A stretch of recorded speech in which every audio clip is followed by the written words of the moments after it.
Assalamualaikum warahmatullahi wabarakatuh. Bertemu lagi bersama Ibu masih di tema 7, subtema 3.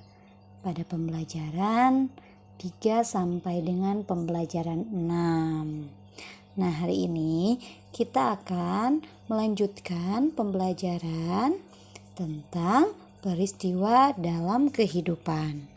Berkaitan dengan cara mengisi kemerdekaan dapat dilakukan dengan mengamalkan nilai-nilai Pancasila dalam kehidupan sehari-hari.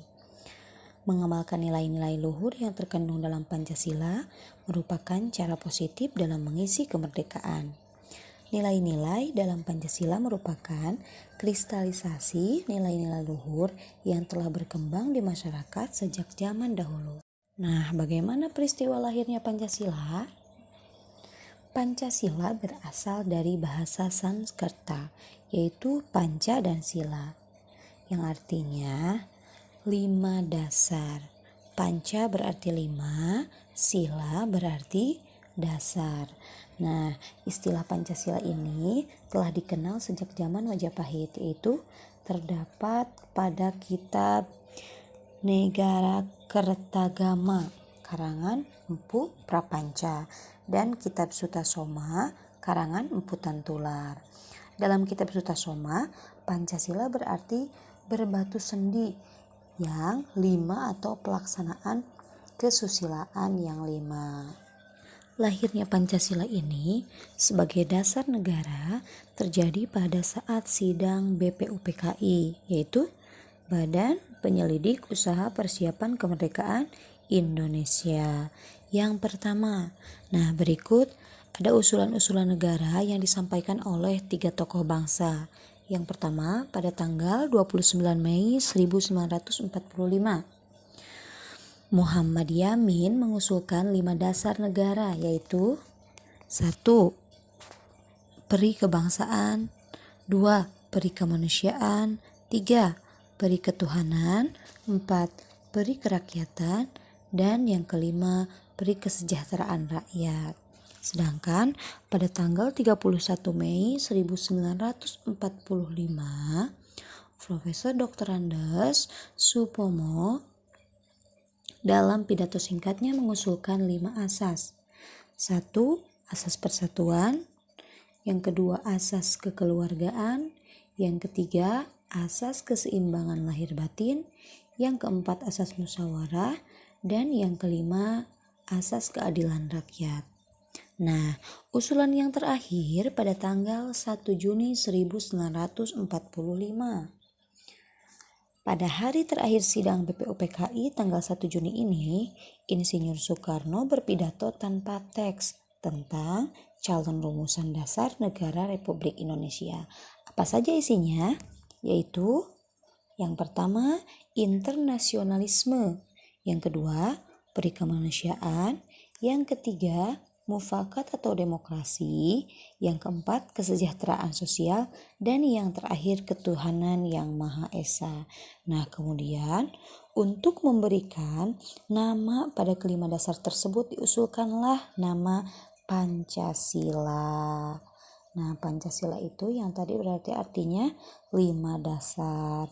Nah, jadi pada tanggal 1 Juni 1945 itu dianggap sebagai hari lahirnya Pancasila sebagai dasar negara. Pada tanggal 18 Agustus 1945 disahkannya Undang-Undang Dasar 1945 pada sidang Panitia Persiapan Kemerdekaan Republik Indonesia, termasuk pembukaan Undang-Undang Dasar 1945. Pada pembukaan undang-undang ini termuat isi rumusan prinsip dasar negara yang disebut Pancasila. Tepatnya pada alinea keempat yang berbunyi sebagai berikut. 1. Ketuhanan yang Maha Esa. 2. Kemanusiaan yang adil dan beradab. 3. Persatuan Indonesia. 4. Kerakyatan yang dipimpin oleh hikmat kebijaksanaan dalam permusyawaratan perwakilan. 5. Keadilan sosial bagi seluruh rakyat Indonesia. Nah, setelah mengetahui peristiwa lahirnya Pancasila, silahkan kalian isi. Di sini ada pertanyaan dari nomor 1 sampai nomor 6. Silahkan diisi di buku tulis masing-masing. Setelah mempelajari tentang hari lahirnya Pancasila, sekarang kita lanjutkan pada peran Pancasila dalam menjaga keberagaman bangsa. Pancasila sebagai negara merupakan kepribadian pandangan hidup bangsa Indonesia. Maka nilai-nilai ini di dalamnya harus dipahami dan diamalkan oleh setiap warga Indonesia. Dengan memahami dan mengamalkannya, nilai-nilai luhur Pancasila, kita memiliki dasar yang kuat sehingga akan bisa menentukan sikap dan perilaku dalam menghadapi perubahan-perubahan yang terjadi. Masyarakat Indonesia yang terdiri dari berbagai suku bangsa hidup dalam lingkup budayanya masing-masing. Budayanya yang sangat beraneka ragam ini menunjukkan kekayaan budaya Indonesia. Bagi bangsa Indonesia, Pancasila merupakan ukuran dan pedoman nilai dan norma untuk menyikapi pengaruh dan perkembangan iptek. Pancasila merupakan pandangan hidup yang telah menyatu di dalam kebudayaan bangsa Indonesia. Sekarang di sini ada isian yang kalian harus kerjakan, yaitu silakan tulis 3 peran Pancasila dalam keberagaman bangsa. Ibu kasih contoh 1. Peran Pancasila dalam keberagaman bangsa yaitu menjadikan ukuran dan pedoman nilai dan norma untuk menyikapi pengaruh dan perkembangan iptek. Nah, yang 2 lagi silahkan kalian isi masing-masing. Dalam kehidupan masyarakat Indonesia yang beragam, menuntut warganya mengembangkan cara untuk menjaga keutuhan dan kerukunan warganya. Di sini ada kisah tentang musyawarah mufakat untuk mengatasi masalah dalam keberagaman. Ibu akan bacakan ceritanya. Desa Sukamaju mendapat dana bantuan dari pemerintah untuk perbaikan ekonomi masyarakat. Kepala desa mengadakan rapat untuk menentukan jenis bantuan yang akan diberikan kepada warga yang tidak mampu. Pak Doni dan Pak Badu bersikeras agar semua bantuan diwujudkan dalam bentuk binatang ternak, yaitu kambing dan sapi. Pak Ali mengusulkan agar bantuan yang diberikan disesuaikan dengan kemampuan dan mata pencaharian warga. Misalnya, Pak Anto sebagai peternak bebek mendapat bantuan bebek, Bu Rita sebagai penjual nasi goreng, dan Bu Parmi penjual barang kelontong mendapatkan bantuan berupa uang sebagai tambahan modal usaha. Namun, usul Pak Ali ini ditentang oleh Pak Doni dan Pak Badu karena tidak sesuai dengan pendapat mereka berdua. Nah, dalam musyawarah mufakat untuk mengatasi masalah dalam keberagaman, yang pertama yaitu harus mengadakan rapat atau kumpulan. Yang kedua, mengemukakan pendapat masing-masing.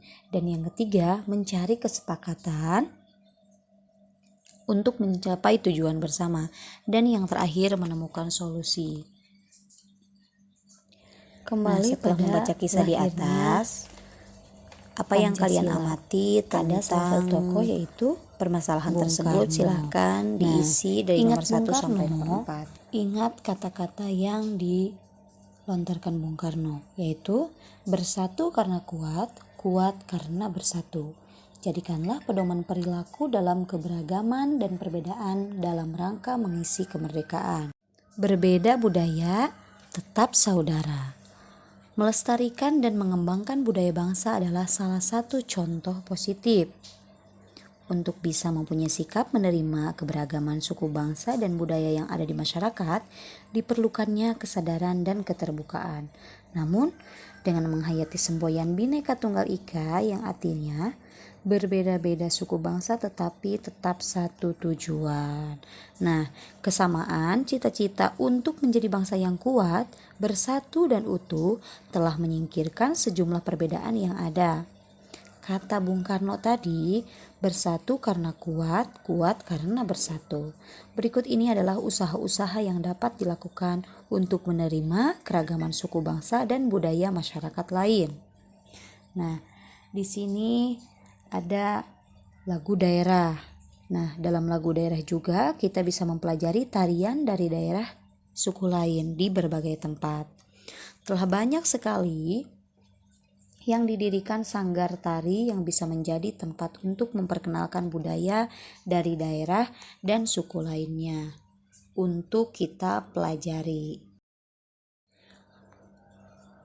Perilaku yang mencerminkan peduli dan mengamalkan nilai-nilai Pancasila di sekolah yaitu yang pertama, menghormati dan menghargai sesama teman. Wujud nyata sikap saling menghormati dan menghargai sesama teman adalah toleransi, yaitu merupakan sikap dan perilaku mau menerima perbedaan, misalkan mau menerima perbedaan pendapat dalam sebuah diskusi. Selain menghargai pendapat, perwujudan sikap dan perilaku adalah toleransi terhadap kebiasaan teman, kelakuan teman, dan yang lainnya. Yang kedua, menolong teman tanpa membedakannya. Wujud nyata sikap saling menolong teman dapat ditunjukkan dengan membantu teman yang kesulitan belajar, menengok teman yang sakit dan meminjamkan buku ke teman yang tidak sekolah. Dan yang terakhir, sikap perilaku di sekolah yang sesuai dengan pengamalan Pancasila yaitu menumbuhkan semangat persaudaraan. Nah, bertikai hanya akan memperbanyak musuh. Bertikai hanya akan menambah kesulitan. Bertikai juga tidak ada untungnya. Perlakukan teman layaknya saudara dengan saling membantu, saling memaafkan, dan saling mengingatkan. Di sini ada tabel yang harus kalian isi dengan checklist atau centang dari nomor 1 sampai nomor 15. Contohnya, nomor 1, menghargai pendapat teman. Apakah kalian sudah atau belum? Alasannya apa? Silahkan diisi dari 1 sampai nomor 15. Masih ingatkah dengan benda-benda yang ada di sekitar kita yang mempunyai sifat benda dan wujud benda yang berbeda-beda? Kemarin kita sudah mempelajari wujud benda padat. Contohnya seperti kertas yang dibakar kemudian berubah menjadi abu. Kemudian ada juga kapur barus, benda padat yang berubah menjadi benda gas, yaitu disebut penyubliman. Nah, sekarang kalian pernah mendengar tidak tentang pengembunan? Nah, pengembunan ini terjadi karena adanya udara di sekeliling wadah melepaskan kalor atau panas kepada es yang ada di wadahnya. Karena suhu udara di luar gelas lebih tinggi daripada suhu es dalam wadah. Contohnya, ketika kita memasukkan es ke dalam gelas, apa yang terjadi? Kalian suka melihat bintik-bintik atau butiran-butiran air di pinggirnya? Nah, biar lebih jelas, coba kalian lakukan percobaan di rumah. Alat dan bahannya ada ya di halaman 194. Kalian perhatikan bagaimana perubahan yang terjadi dalam waktu 1 menit sampai 25 menit dan kalian berikan kesimpulannya. Setelah kita tahu apa yang harus kita lakukan untuk mengisi kemerdekaan Republik Indonesia, nah tentunya kita harus memiliki sikap kepahlawanan dan patriotisme tidak hanya dibutuhkan dalam meraih cita-cita kemerdekaan bangsa, namun juga dibutuhkan dalam mengisi kemerdekaan. Sekarang kita akan mempelajari apa saja yang harus dilakukan untuk menghargai jasa para pahlawan. Bangsa yang besar adalah bangsa yang bisa menghargai jasa para pahlawan. Pepatah itu mengingatkan kita untuk selalu menghargai jasa para pahlawan yang sudah berjuang dan mengorbankan harta, benda, jiwa, bahkan nyawanya untuk meraih kemerdekaan seperti yang sudah kita rasakan. Untuk menjadi pahlawan pembangunan, kamu dapat menerapkan nilai-nilai kepahlawanan yang telah ditunjukkan mereka. Berikut nilai-nilai kepahlawanan yang dapat kamu terapkan dalam kehidupan sehari-hari. Yang pertama, rela berkorban. Sikap ini adalah sikap yang lebih mementingkan kepentingan bersama di atas kepentingan pribadi.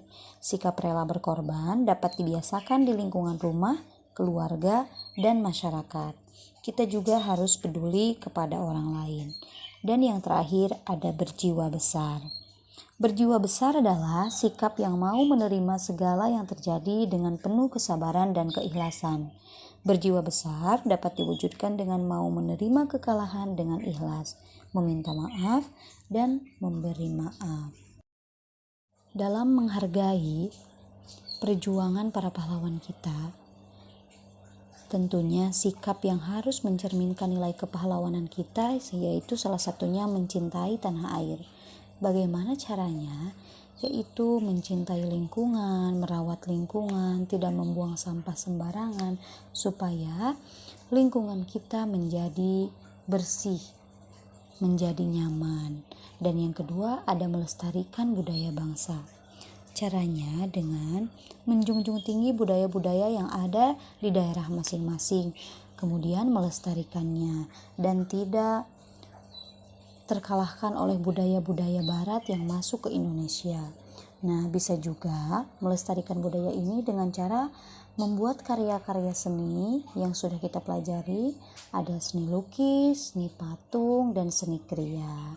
Kalian bisa baca kembali materi yang sudah Ibu berikan sebelumnya. Alhamdulillah, materi hari ini telah selesai.